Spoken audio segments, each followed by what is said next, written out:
All right, everyone. I think we're going to get started. Thank you, everyone, for coming. This is the Mayor's monthly press conference. Today, we're going to be focused on community safety updates. Just as a reminder, we're going to be covering a lot of material today. So during the media Q&A, please keep the questions pertaining to the topics of the press conference. If you have other topics that you'd like to speak with the mayor about or one of the speakers, come find me after and I'll set up a brief one-on-one interview. Again, my name is Jen. I'm the Mayor's Director of Communications and Deputy Chief of Staff. All right, turn it over to the Mayor. Thank you, Jen. Please be careful. Workers' compensation. Safety first. Safety first. Safety first. All right. Good morning, everyone, and I want to thank everyone for being here this morning for my monthly Mayor press conference. Today, I look forward to providing several important community safety updates. But before we get started, I just want to acknowledge a few people we have here up at the front of the room with me, as well as others in the room. In no particular order, we have two of our assistant city attorneys here this morning. We have Haley McClenna and Emmett Wood. We also have Rebecca Reese, our manager of homelessness and community health, here on the end. We have Jeff Nicholson, who is one of our city's data analysts. We also, and you're going to hear from the other folks as speakers, who are pretty well known in our community. I'll introduce each one of them before they speak today. But I also want to acknowledge several department heads who are here in the room. City Councilor Jean Bergman, who's here. Thank you for being here on behalf of the council. And I think I've hit most of the high points here. So we'll certainly, as questions and other topics come up, if folks are needed to answer more details, I'll do a more formal introduction of those individuals. I'd also like to take a moment as I begin to deeply appreciate the monumental efforts of our city staff, our police and fire departments, our many community partners, our businesses and residents who show up every day and bring tremendous care, expertise, and commitment to bear on our unprecedented community safety challenges. On behalf of the city, thank you for continuing to be there for our community. While the progress may feel incremental at times, it is absolutely there, and you are a core part of that. During my administration, we have moved toward a more comprehensive community safety approach, one that is responsive to our community's needs and recognizes that lasting safety for everyone in our community, and I do mean everyone, requires both compassion and fair accountability. I emphasize fair accountability here because this is absolutely at the core of our vision for a safe Burlington. We want to create the conditions and the tools that support individuals in actually taking responsibility, repairing harm, and getting to the root causes of what causes people to be unlawful and cause harm in our community.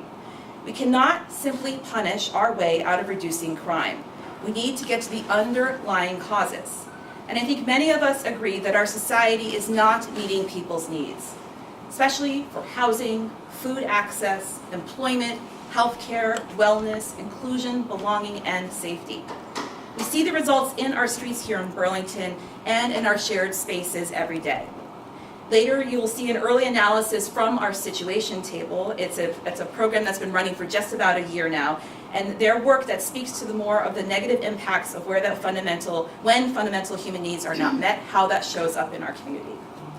I want to affirm that these are not the conditions that any one of us want to see in Burlington. The status quo is absolutely unacceptable. And Burlington is working to change this status quo. We cannot solve all of these structural challenges, but we can aim our compass towards what we know works and what aligns with our values as a community. And what works is targeted enforcement with holistic strategies that also address the structural drivers of substance use, poverty, trauma, and poor mental health care and criminal activity. This is a moment for leadership, not politics in our city. Our community safety approach is comprehensive, based on evidence, and driven by our values for inclusivity, justice, and deep community care. The framework that guides our community safety work includes the following: rebuilding and supporting our police department based on the values that we hold as a city. Building strong partnerships with service providers and investing in local resources. This helps maximize the impact of available social services and allows us to move to more strategically deploy our limited community safety personnel. Innovating with holistic and restorative strategies to address the root causes and meaningfully repair harm. Saving lives and improving health through public health approaches. improving regional collaboration with neighboring municipalities, advocating for more ambitious legislation and action from our governor. And this framework is taking shape in so many ways across our city. We are expanding the number of people responding to community needs. This includes significant increased investments in the Howard Center's street outreach team for the last 2 years, shifting our community safety officers and our community safety service liaisons towards mental health crisis and overdose response, and increasing police visibility and engagement in areas where residents and businesses have asked for more support.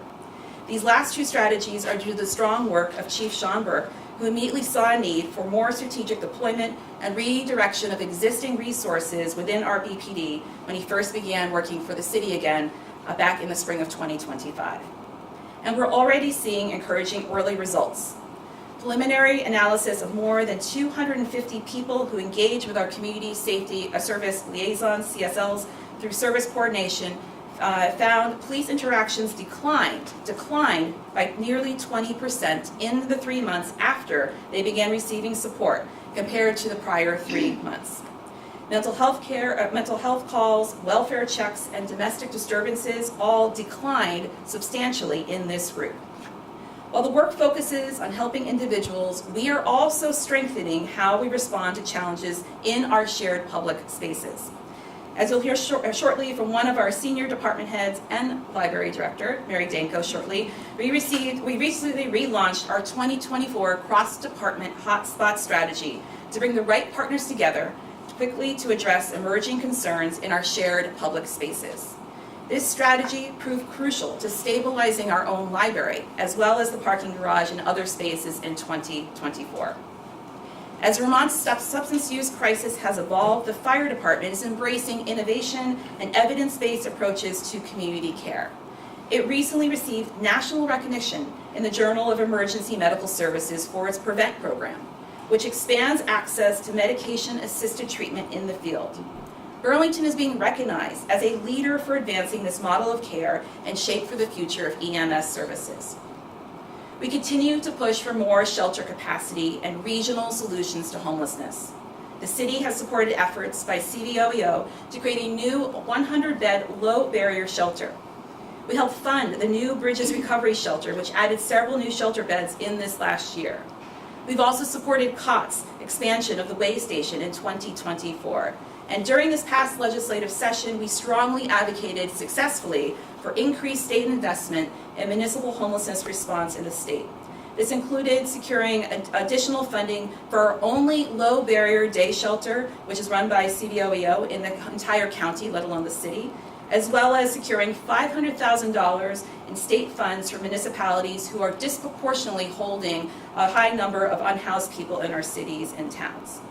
However, the stark reality is the number of unhoused people in our state is not declining. This is why this is a statewide crisis requiring stronger action by the governor and the legislature. One very immediate step that would significantly help our county and the city of Burlington would be if Governor Scott's administration stepped in to assist CVOEO in securing a location in the county for that 100-bed facility. They still have not found a location. That would provide immediate relief to City Hall Park and to the city of Burlington. We know shelter alone, though, is not enough. We also need pathways to stability. And that's why we're investing in approaches like the Situation Table, which is a weekly convening that brings more than 30 service providers and agencies together to intervene with individuals and families before crisis escalates. And City Circle, which creates opportunities for accountability and restorative solutions for lower-level ordinance violations in our city. We'll hear more today about the Situation Table from Anna Wadling. We're also working to improve fair accountability for repeat and harmful behavior. As we'll hear from State's Attorney Sarah George, the accountability docket demonstrated that we can create faster, more effective responses while also addressing the underlying behavioral health and substance use challenges. And we're applying those lessons learned in ways that are producing results in our county. The work is far from finished, and we will continue evaluating additional steps from improving maintenance and cleanliness in our public spaces to expanding service connections and advocating for resources that Burlington needs. Because creating safe, welcoming spaces requires sustained partnership and commitment.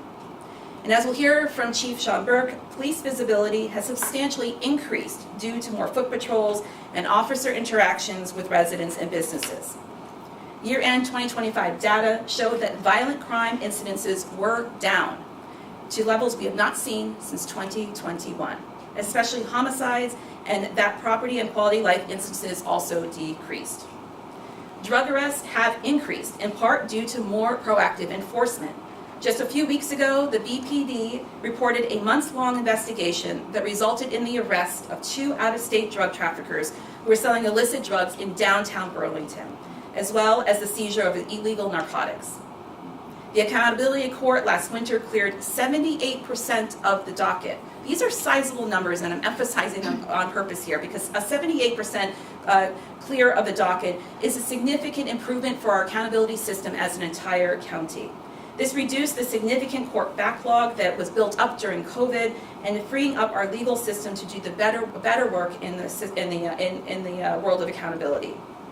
We continue to rebuild our police department through focused recruitment efforts.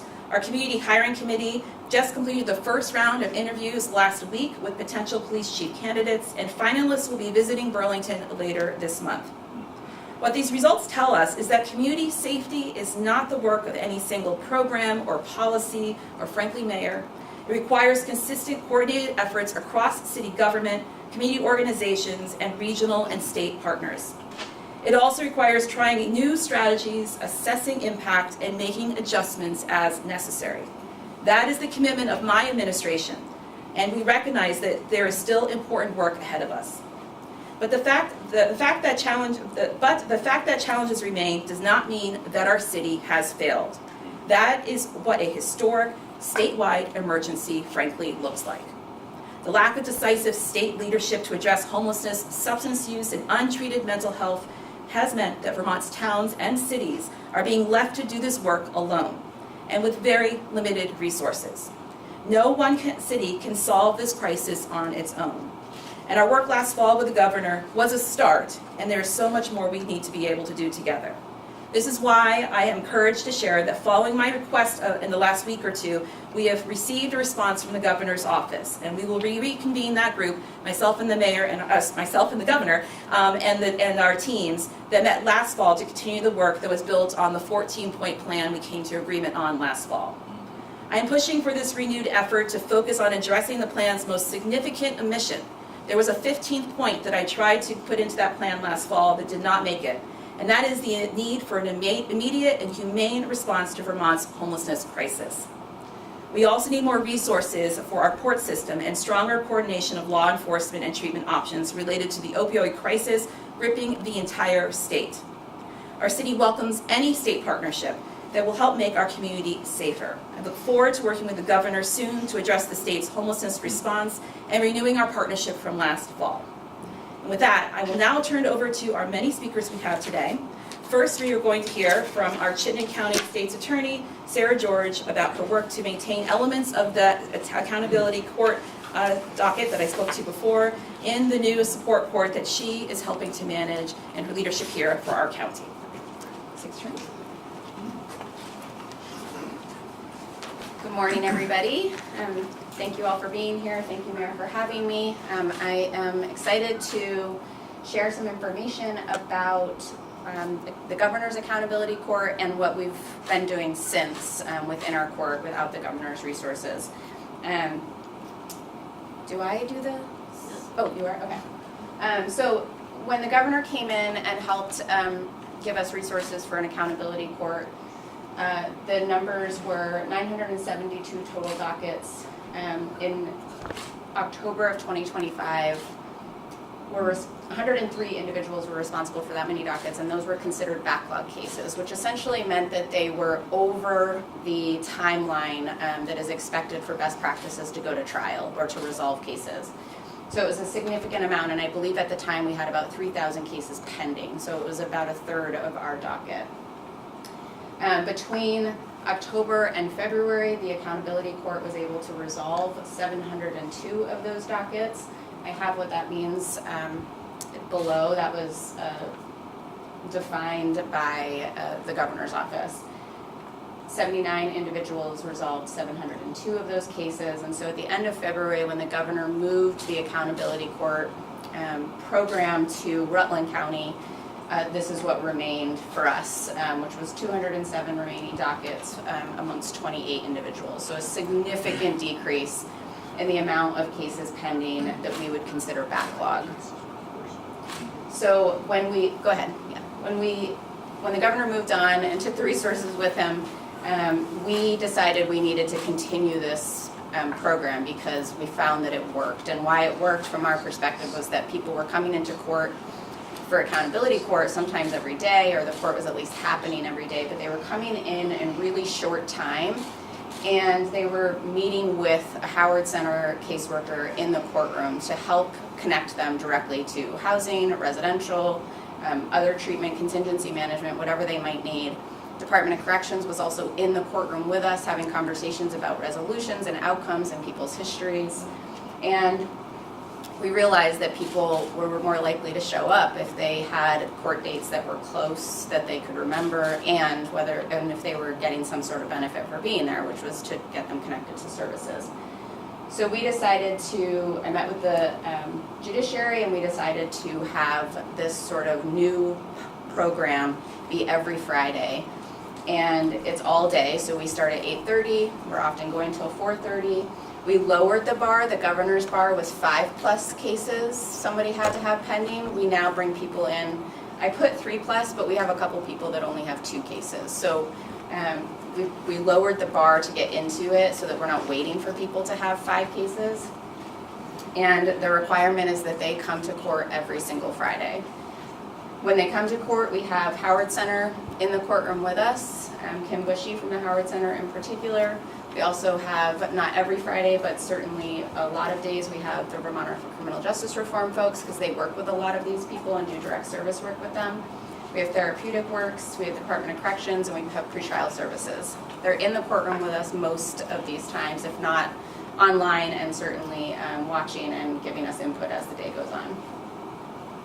So at the start of what I'm calling support court, I've never loved the term accountability court, but what we're calling now support court, we started in February with 51 people, again because we lowered that bar to 3+ cases, and 339 cases.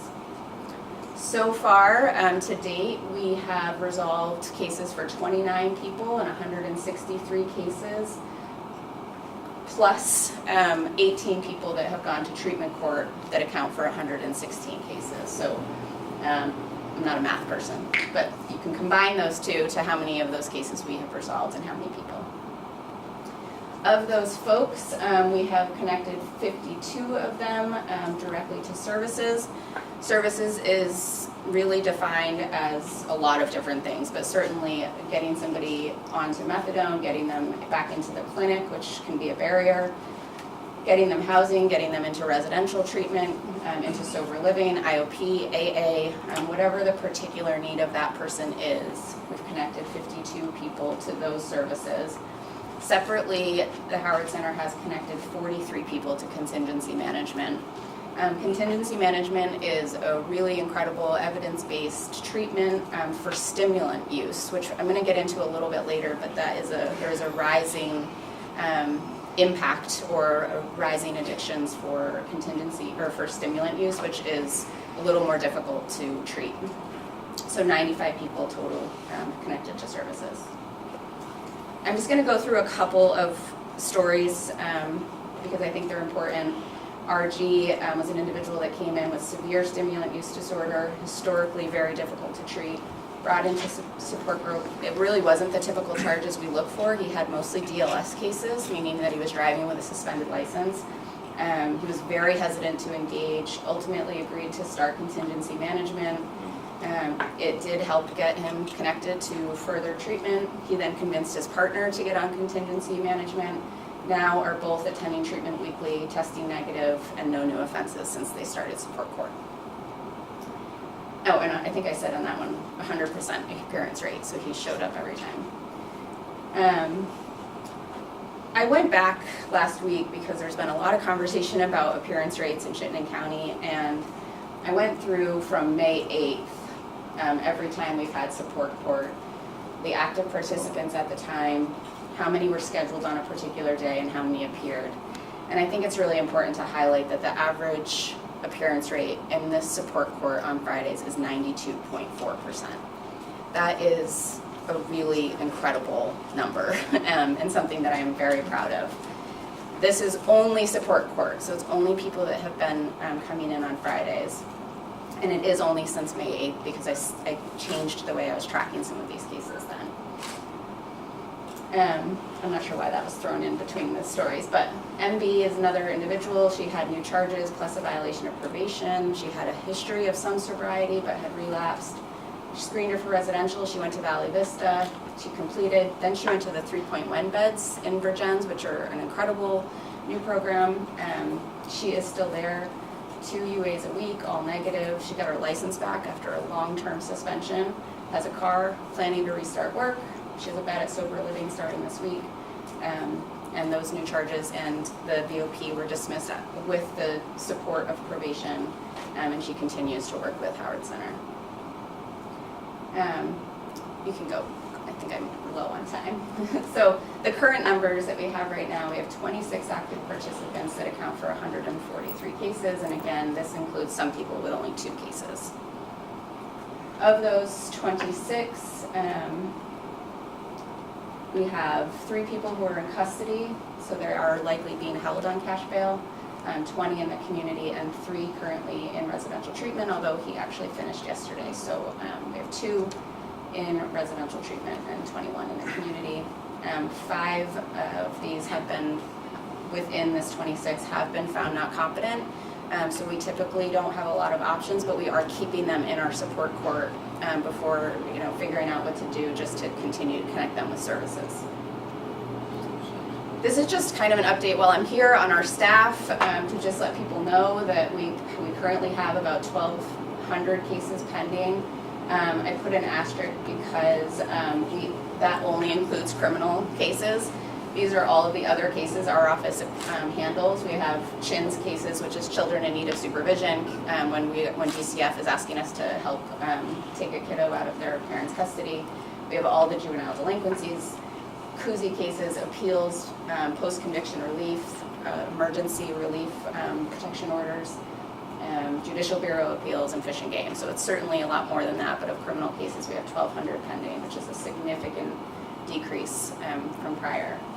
We have a domestic violence investigator working in our office now, former Burlington police officer Aaron Bartle, 4 victim advocates, and 6 administrative staff. We are fully staffed. We have a really great team, and because we've been talking about it, I used to give these updates every month at the ComStat meetings, so I figured I would just let people know we are seeing a pretty significant decrease in our fatal overdoses, which I'm grateful for. The asterisk at the bottom, we have 13 final overdoses so far this year, but we have 5 sort of preliminary outstanding autopsies that I don't have the final results for, but the presumption is that they will likely be fatal overdoses once we get toxicology back. I just want to highlight again, fentanyl.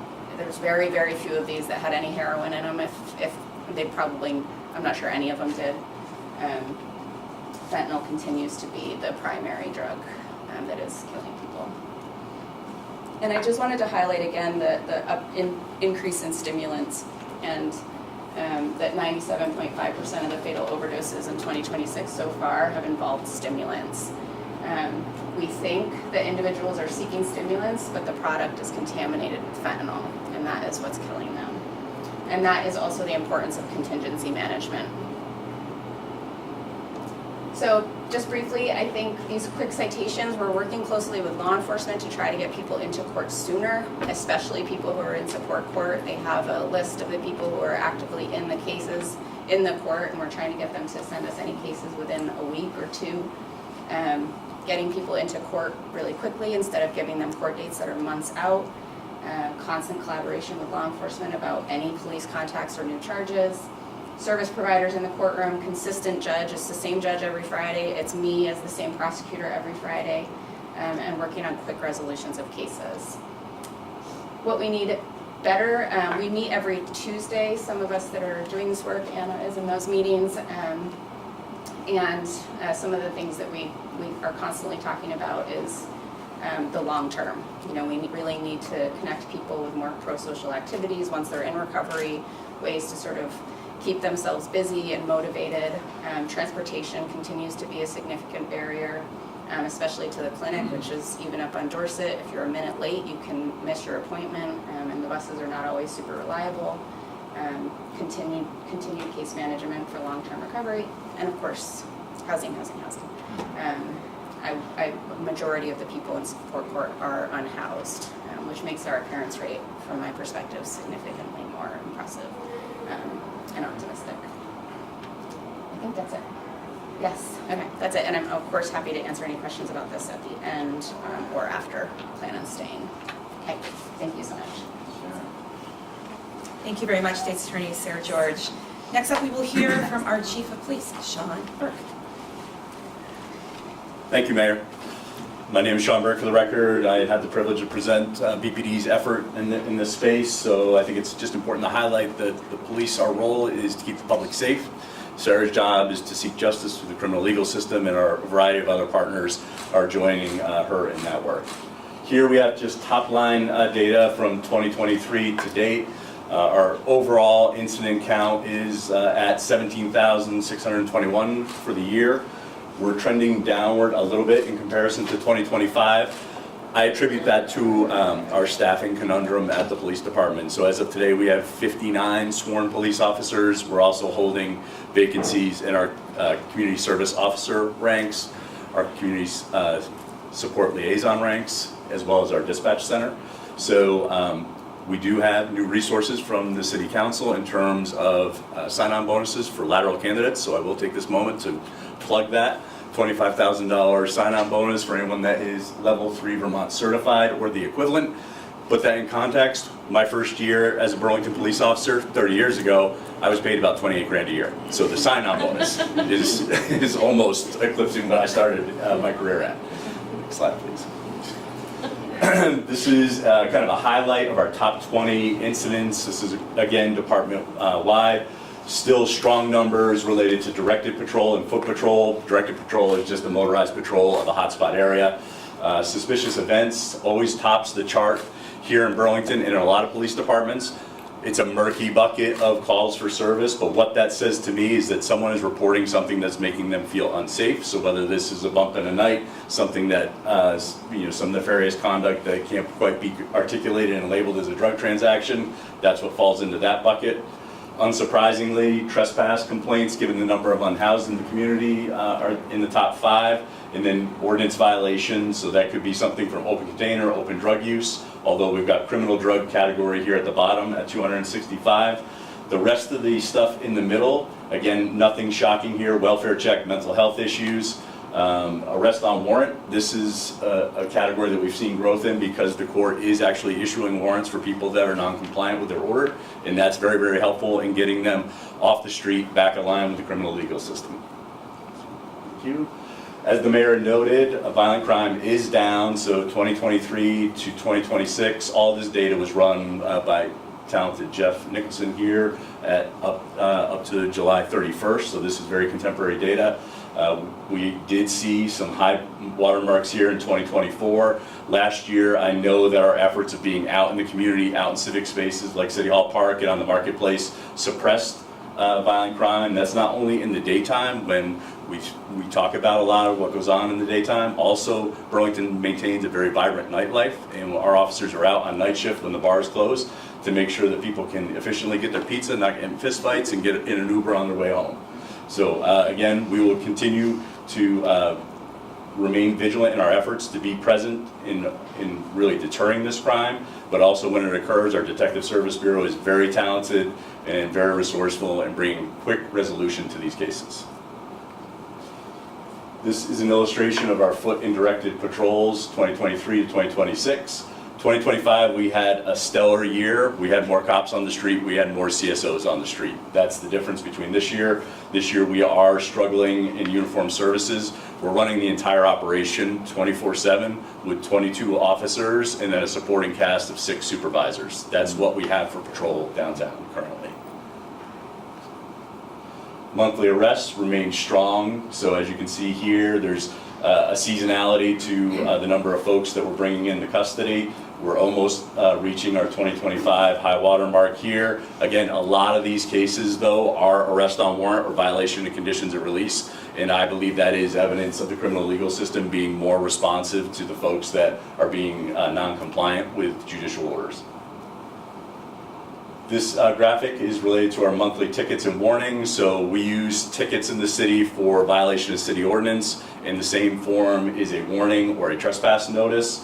So you can see the seasonality to this work as well. 2025 very strong. Started out 2026 strong. We had a drop off here in the last month attributed to a lot of staff being on well-deserved vacation or otherwise unavailable for assignment.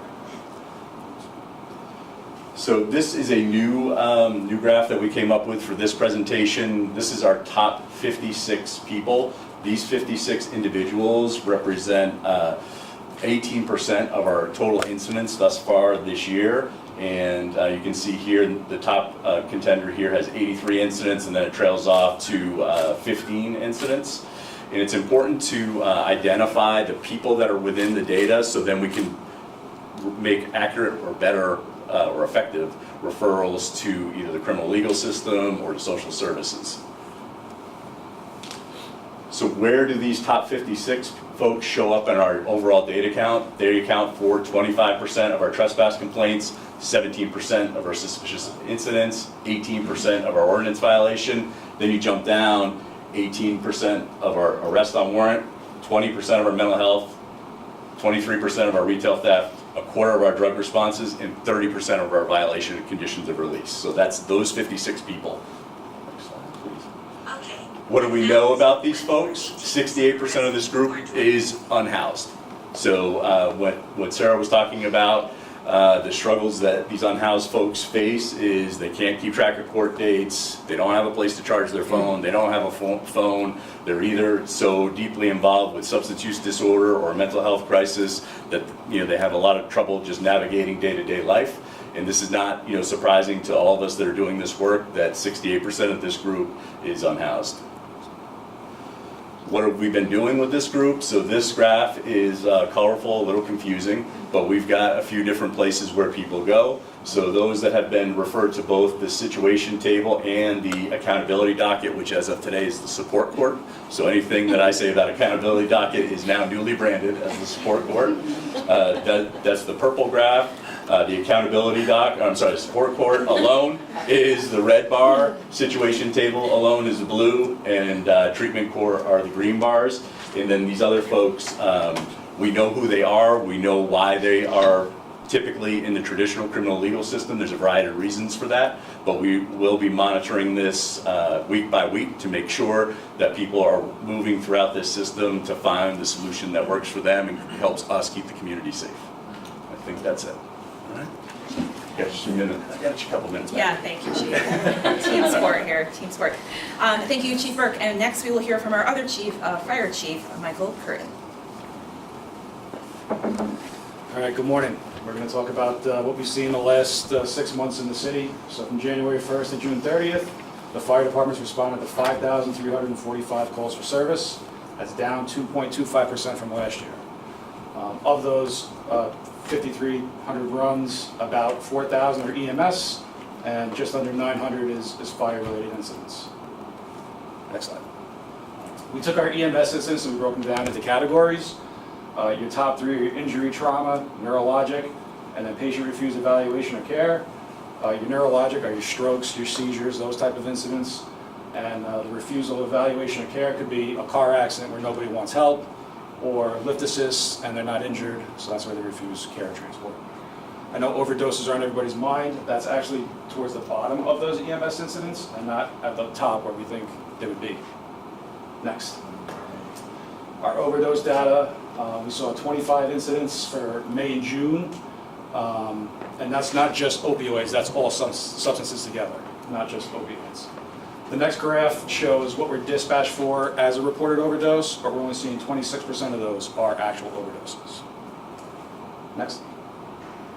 And then some of the things that are coming ahead, the department just received its first ever boat through a grant, which increases our water rescue capabilities in the river and the lake, so that's pretty exciting. Due to the strong support of the mayor, City of Oshad, and the city council, we're able to bring cancer screenings to the department, which is the first ever. As you know, cancer is the leading cause of line of duty deaths for the fire department. And then one of the things I want to end with, like I said before, right? When members aren't responding to calls, they're constantly training. And the fire has in the city every day, members are preparing for what they might see out in the street to keep our community safe. So, thank you. Thank you, Chief. All right, thank you, Chief. And next up, we are going to hear from Anna Wagling, whose title is not here, but she is in charge of our CAPE program. Hold on a second. Let me get the right piece of paper. Because the CAPE program, I want to make sure people know what that stands for. She's the manager of Burlington's Crisis, Advocacy, and Intervention Program. There's a lot of acronyms in government. Our CAPE program is within our Burlington Police Department. Good job. Did I do that? That was great. Okay, good. And you pronounced my last name correctly. You're on a roll. Good morning, everyone. My name's Anna Wagling. Thank you to Jeff, Data Jeff, for putting these slides together. That's our nickname for him. So I'm going to talk mostly about all about situation table and what we're doing. So overall numbers, we had roughly 40 situations last year. So this year we're trending at 55. We've had 19 different agencies who have presented these situations. So to present a situation, it can be brought by any table participant. So in order to attend the meeting, you have to be a community provider of some sort. It's not open to the public. And you can bring a situation based on what's called acutely elevated risk, or AER. So basically, is someone struggling in the community? Is there a risk of harm? And is that harm impending? Then yes, bring them to the table, and all of the providers who are at the table will come together to try to support that person. So the goal is to rapidly connect to services, I should just read my notes, and lower the risk of harm. There is a collective release of information, so the person who has been identified to be brought to the table, they can sign the ROI, or if it's myself who's presenting from the police department, we are able to share information briefly, and then the goal is to get that ROI signed. That way everyone who's at the table can effectively participate. Wherever Jen is next. Oh, hi. All right, so closing situations. So most cases are closed with connection to services. Every situation closed has additional data collection, which will be addressed in a future slide. And all of these categories are designed by Core Data, which is the organization that operates Situation Table. And so we don't have a say in what these risk categories are. So we have to work within the categories that they provide. Go ahead. Okay, originating agencies. These are, I'm just gonna look. So, as you can see, most of the originating agencies are either from myself or one of my colleagues at the Burlington Police Department, or Marcia McCombie, the EMS Battalion Chief, who attends the situation table from the fire department. So we often look at who is interacting with the fire department, who's interacting with the police department at a higher rate, where we are all noticing, hey, they might be a good situation table participant, or sorry, situation table case, so that's why they are brought to the table. And then the UVM Medical Center, so when Beth Riley was working at the emergency department, she would look at the numbers of who was consistently in the emergency department, either for consistent medical needs or maybe not medical needs, and how can we get them, again, connected to services.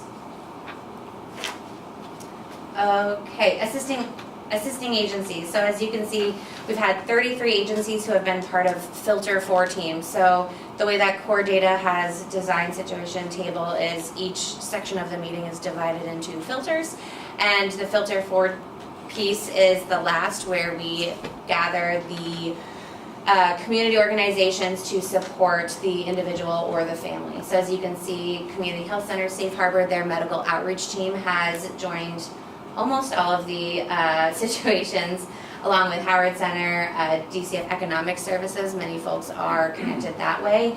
And again, having that ROI signed is really crucial so we can see how are they connected right now, what are those gaps, and how can we fill in those gaps.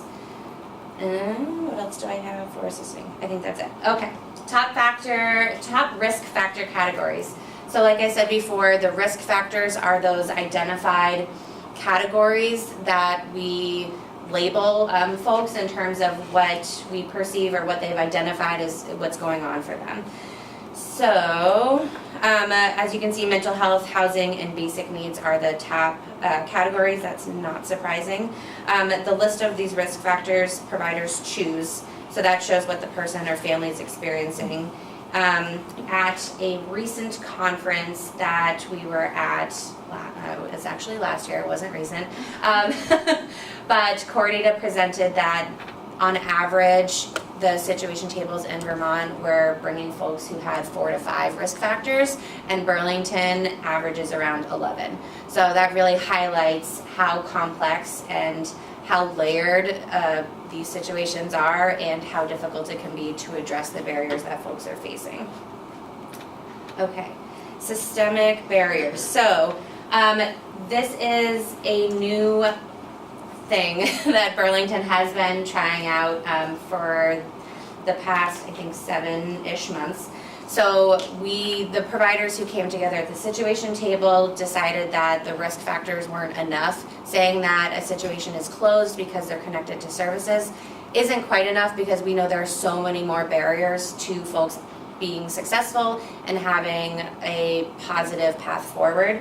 So we created a list, and we really delved into, it's not just housing, although this is what it says on the slide. It's housing. Are they having difficulty in accessing a voucher? Can they literally not afford an apartment in this area? Whatever it is, we've created subcategories for each of these, so we can really highlight what exactly is going on instead of a really broad category. We really want to show the deeper complexities beyond what is shown on this slide. So Core Data, who again operates the situation table model, will be rolling this out nationwide, which is really exciting. So thank you to Burlington providers who came together, who made this list, who started tracking the data, because this has been recognized nationally, and we've had Jeff and I had meetings with situation tables across the country who are telling us, wow, these are all the same barriers that we are seeing in our towns. So we are not alone. All right, Jen. All right, so these are significantly de-identified cases, so they're quite big, but we are very conscious at the situation table of protecting folks' information and their privacy. So one individual who we've talked about before, he was having a really difficult time. He had lots of interactions with the fire department and with the police department because of how he was presenting in the community. So we presented him at the situation table. We identified family members who were out of state who wanted to support him and wanted to reconnect, and so we were able to work with, I believe it was CVOEO, but it might have been the hospital, who helped get him a ticket back to where his family was, and he was able to spend the holidays with them, which was really nice. The next example that we have is a unhoused couple who's quite hesitant and to work with providers. There's a lot of mistrust in the system, and so we presented them at the table. We were able to build that rapport by consistently going out, offering support, offering connections and following through. And now they have a voucher, a coveted Section 8 voucher. So now we have the last piece of trying to get them fully housed, but getting the voucher, that's a feat in and of itself. And lastly, there was an individual who was living in isolation in somewhat of a hoarding situation, who was having a lot of trouble connecting to services because of how isolated they were and the state of their house. So we brought them together We brought them to the situation table and we immediately connected them to services. Again, their family reconnected with this person and now they're able to get out to medical appointments. AgeWell and other folks are able to get into the home to provide those supports. And they've not been brought up at the situation table again, so that's a good sign. And then the last piece is the most important part about the situation table is our ability to have community partners come into one room weekly in person. It has been absolutely instrumental to support folks outside of the table as well. So we really connected with agencies that we might not always work with because they are consistently coming to the table, and that has completely changed how we interact with one another. So it's going well. And that's all I have. Thank you. Thank you, Anna. All right, last but not least, when you have to get creative and when you have to find new solutions and restart something to rise to the occasion of what we're facing in 2026 that was not quite the same in 2024, you call in a librarian, a very seasoned librarian. So our Fletcher Free Library Director, Mary Danko, is actually leading the hotspot strategy and is here to speak on that. And the real reason I actually tapped her, not only because she's creative and a good researcher and very much leaning into how do we innovate around this. Her library, our library, was the original hotspot. I call it the original hotspot when I came in as mayor in 2024. As folks might recall, there was a lot of activity happening that was precluding people from being able to access the library. All people access the library. And through a lot of diligent work across departments and Mary's tenacious advocacy for the library, we were really able to bring that temperature down, and it is a much more stable site within the city. So with that great introduction, Mary, you ready? Yes, I'm ready. Thank you, everyone. Good morning, and thank you. As the mayor said, I'm Mary Danko, the director of the Fletcher Free Library, and I'm facilitating the Hotspots Working Group that we just started up a couple weeks ago. And just by way of background, the vision for this group, as it was back in 2024, is to think about spaces in our community where everyone comes together in these shared spaces and working towards peaceful coexistence in these spaces, which means having reasonable expectations about behavior and how we share use in these spaces. So the first goal is to identify, what are the hot spots that we need to address in this time, where we're seeing behaviors or conditions or feelings that are not making it a peaceful space, where people aren't feeling that they can share it. So we want to develop quick solutions, creative, short-term ideas that we can implement right away to lower the temperature in these areas. So right now, our current focus for our group is City Hall Park, Battery Park, and the area around Bank Street and Hall Street. So our strategy with this working group is to meet weekly and to look at these conditions in these spaces. How are they evolving? What are we seeing? And then having all the different departments in the city, including representatives from the mayor's office, come to these meetings. So we have folks from the Burlington Police Department, the Burlington Fire Department, CAPE, CEDO, Church Street Marketplace, Department of Public Works, Parks, Recreation and Waterfront, Department of Permitting and Inspection, the library, the CAO, and the Community Justice Center. We all come together and we think about these spaces and we think about what can we do to bring the temperature down in these spaces. So we think about different ideas and we pilot things, we try things, we see how they're going. We might have to iterate or innovate, grow out. We might have to scrap something and start all over. We did, as the mayor said, had great success in 2024 when we stood this up, both at the library and at the Marketplace Garage. And I look forward to updating you in some time in the future and letting you know how it goes. All right, appreciate it.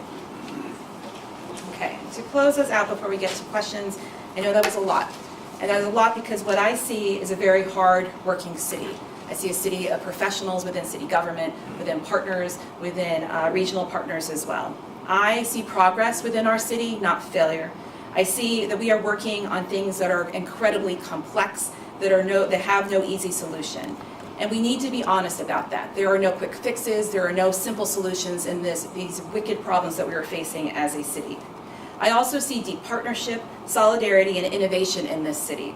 And I look forward to the continued partnerships and the collaborations ahead that will actually help to continue to move the city forward and not mar us down into politics, because we simply do not have time for that. What we must be focused on is really getting at to the root causes of these challenges that are facing our city and moving forward together.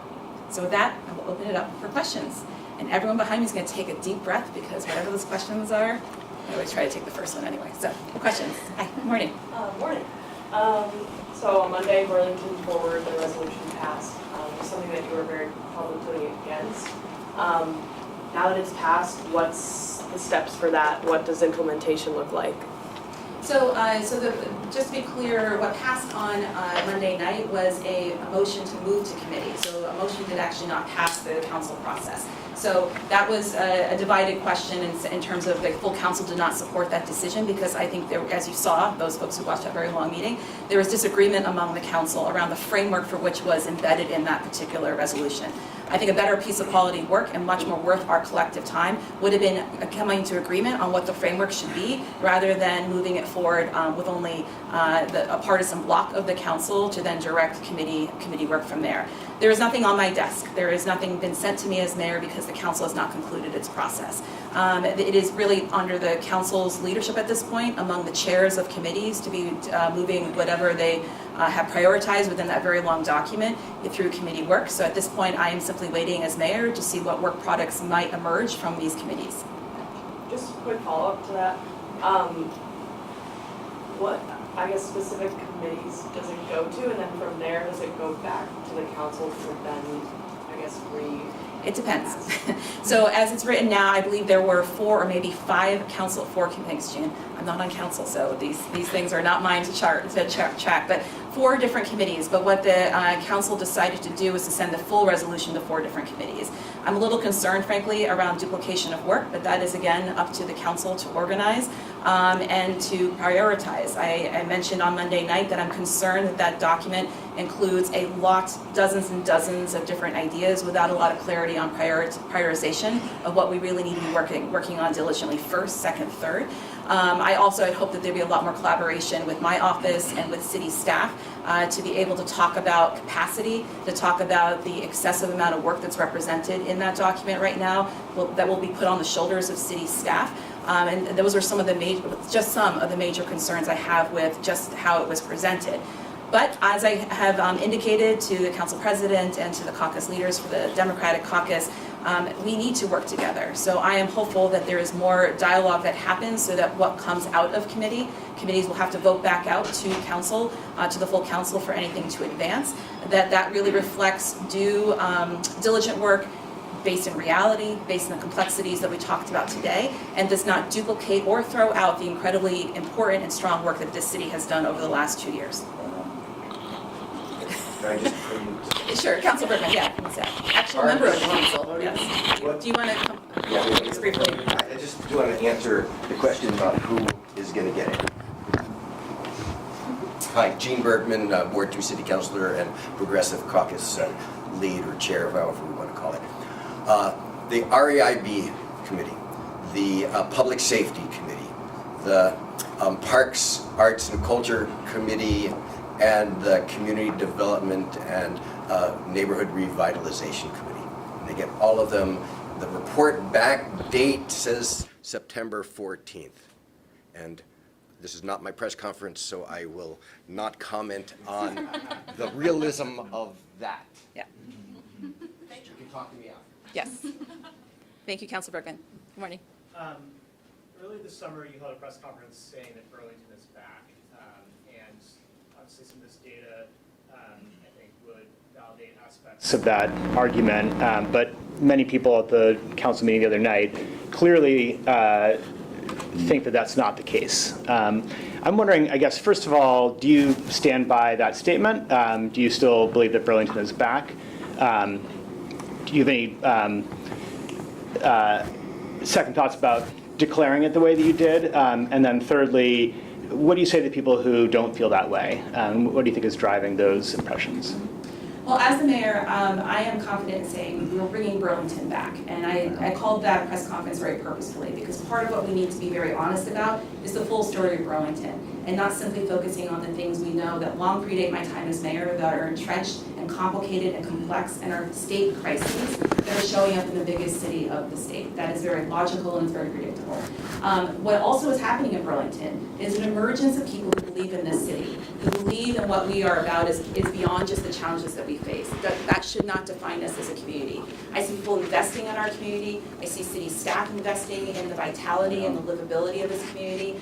When you go out on weekends in particular and you see vibrant events like Festival of Fools or the Marathon or things we held in July, the reopening, the block party we held for Great Street, Main Street's Chapin Spencer, these are great, incredible investments and achievements by the city that tell a very positive side of our complex story. So for me, it's very important as the mayor. Part of my job is to be cheerleader-in-chief of this city because we have to believe in ourselves in order to continue to move ourselves forward.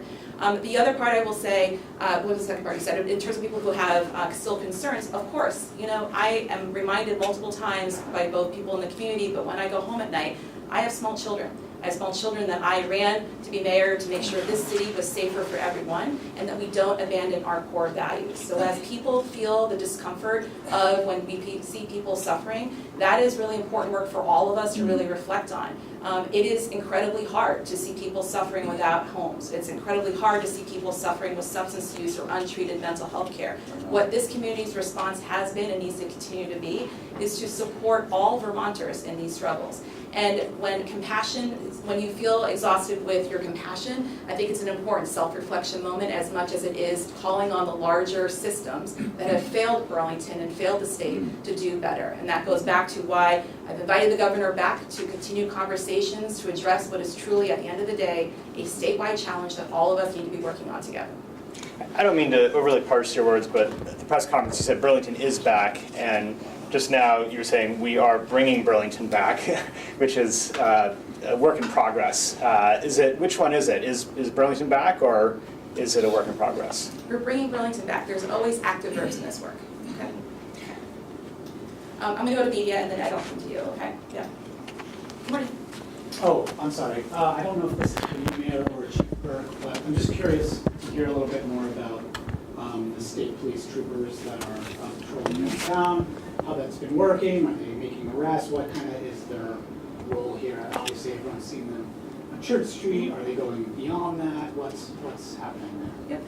So I'll let the chief talk about the operations and the direction of the state troopers. I'll simply start by saying that while folks, it's been reported, I did not know the state troopers were coming to Burlington ahead of 2 days ahead of time. The governor has not been in communication directly about that. We will accept all support and partnership that help us even in incremental ways move forward with more safety precautions in the city. In terms of operations, I'm going to turn that over to Chief Burke. Thank you, Mayor. To answer your question, so the troopers have been here day 3, and last night I did get a brief synopsis of what they've been up to. They've tracked having 450 engagements with folks on the marketplace. They've assisted our agency 4 times. They haven't made any arrests and haven't issued any tickets here in the city. I will say that I met with the first group of state troopers on Wednesday. Their shift begins at noon and ends at 10 at night, and oriented them not only to City Hall Park and the marketplace, but a challenging block that we have is St. Paul Street from College up to Bank Street. So showed them all the places where nefarious activity is occurring. And I know that anytime that we can get uniform support in public places, it makes people feel better about being in those public spaces, and I am grateful for their arrival here in the city. When you say those 4 assists, is that like imminent arrest, or what did that entail? I didn't get that deep in the email last night, but if it were something that I should be articulating related to like violence reduction or something very noteworthy, I would be apprised of that. So it's probably just day-to-day operations. Just to follow up on Sasha's questions here, Mayor, why do you think the governor did not notify you directly? What do you think that means? And how did you learn this was happening? Yep. I hope you asked that question directly to the governor at his next I press have. conference. And what did he say? I'm waiting to hear back. Same, I would say. So as soon as we heard, Chief Burke actually was the first to hear, and then of course he let me know as the mayor, and he received communication directly from the state police. So we immediately reached out, my chief of staff to the chief of staff of the governor, to inquire where did this come from and why wasn't there notice. And so it was disappointing because it was indicated to me that the governor was really interested in providing these services and felt like he didn't need to coordinate on this level of law enforcement. I disagree with that. If I were the governor, I would absolutely begin with engagement of my colleague, the other democratically elected executive for that city or that town. That is, I think, the best way that government works is one where there's an open and working relationship. I have also not had meetings with the governor since last fall, and so part of what I have continued to mention long before the state troopers came is that that partnership needs to be continuous, needs to be meaningful, it needs to be working, and there's a lot of work that still needs to happen.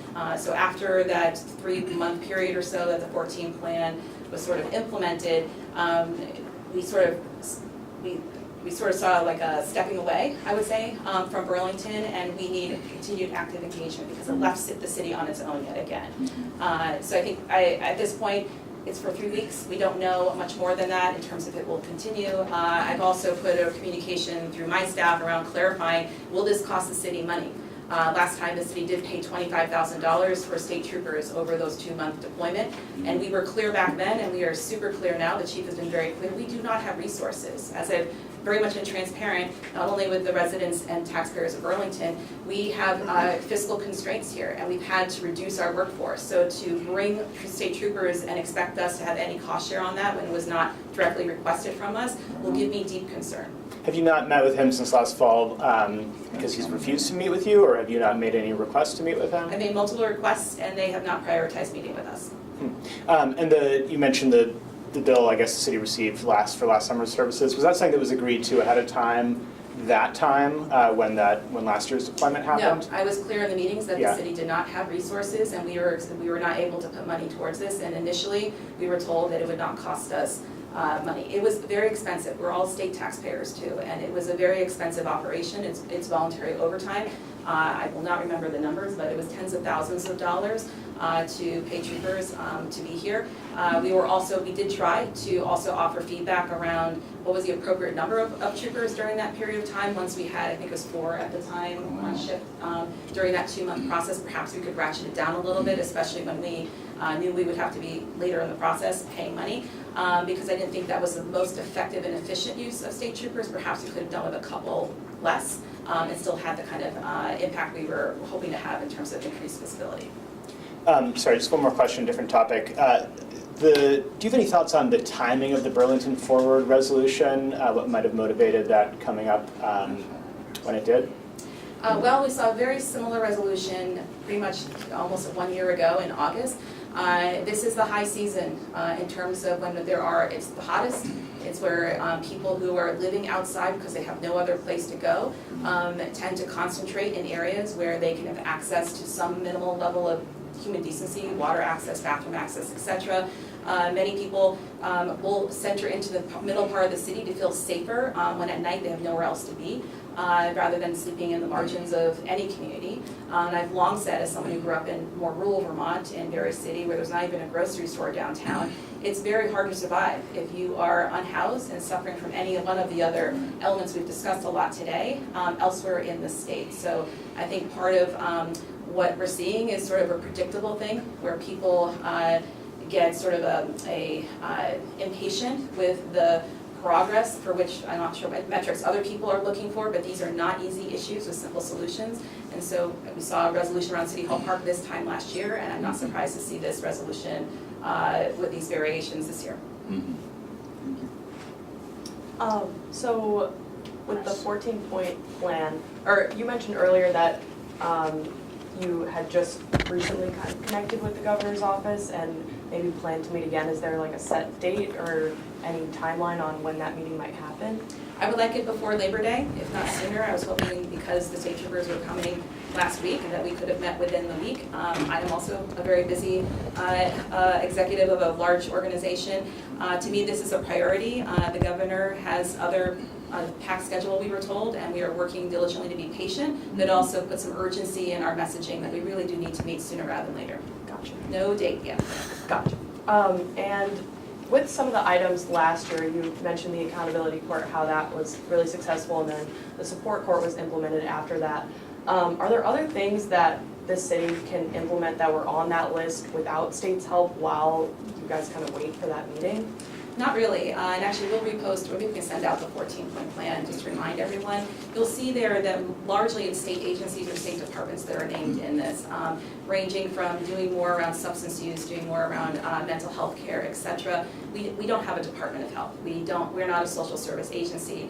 It is the structure of Vermont government where it's the state and it's local municipalities. There's not even a county government system where you see in other states a county structure that might hold, mental health services and have some level of authority both over state or that in between state and municipalities. So at this point, that is within, outside of our authority, our scope, or even our resources to be doing any of those additional points on that plan on our own. And I want to really emphasize, there's a 15th point that was glaringly obvious to me that we could not come to agreement on in terms of more impactful work by the state on homelessness. And that I will bring right back up at the top of my list when we meet. Do you have any timeline on the CVOEO shelter? No, and actually, the reason why I keep talking about it from my podium is at this point, they put out a press release to ask for additional support from the community, and I'm putting a finer point on it. I think the governor should step in at this point to be helping to find and bring other partners to the table who might have real estate where this could work, especially around major transportation lines like bus routes and whatnot, where people could get more easily from point A to point B. I want to emphasize 100-bed shelter, and then by their design, CVOEO would also provide some daytime space for people to go. It would have an immediate impact on our City Hall Park situation, would have an immediate benefit for people who are rough sleeping through the hottest days and the coldest days in Vermont. We have 300 plus people who are unhoused year-round in and around Burlington. In my lifetime in Burlington, I've never seen those numbers, and to me, that is the urgency for which I keep trying to emphasize this to the governor, that it's time for him to step in to help, because CVO has found the resources, the people, the know-how to operate it, and they simply need a location. We'll take a couple more from media, and then I'll go to you, Ed, I promise, at the very end, okay? This is about the situation table, so maybe more of a question for Ann. Anna, yep. Cool. This is kind of more from my understanding, but is it just like agencies that meet and then you talk about a certain situation and then do you bring that individual in, or do you go to them outside, or how does that work? And I'm happy to chat afterwards as well. So it's not a public meeting, so it's all partner agencies who are in this room actually in 1 hour. And so any of them can bring someone, or an individual or a family who they think is at risk. Oftentimes the preferred method is to reach out to them and say, hey, there's this meeting. It's all of the providers in the area, and we can immediately brainstorm. We can have an instant team of people who are here to support you. Can you sign this release of information? If they refuse and say, I don't want to be brought up at the table, we're going to respect that. Or it's the fire department or the police department bringing someone up. We can share names as the police department, the fire department doesn't, so they'll share what the circumstances are, and then they have 24 to 48 hours to make contact with that person. We're not going to bring someone into a group of 40 people and have them explain all of their barriers and why they are where they are. And so our goal is to convene, go over the high level barriers, and then immediately connect with them, get connected, see where they are right now. Do they have food stamps? Are they on any of the housing lists? Are they engaged with any medical facilities at all in the area? And then we fill in those gaps. And then the next week we report back, de-identified on what happened. So yep, connected to services.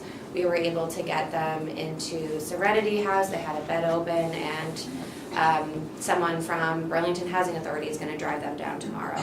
And then we close the situation. And that team remains, so that person still has a team of folks who can work with them with that ROI in place. And then we don't bring them up at the situation table again unless something else comes up where we say, yikes, we really got to get them in to be presented. And I just realized it's Actually, past everyone- 10 o'clock. Yeah. I was just gonna say, we are over time and we have to break down the room for the next meeting. So any remaining media questions, we'll do one-on-one with speakers. Thank you so much. Thank you very much, I appreciate it. This is a press conference.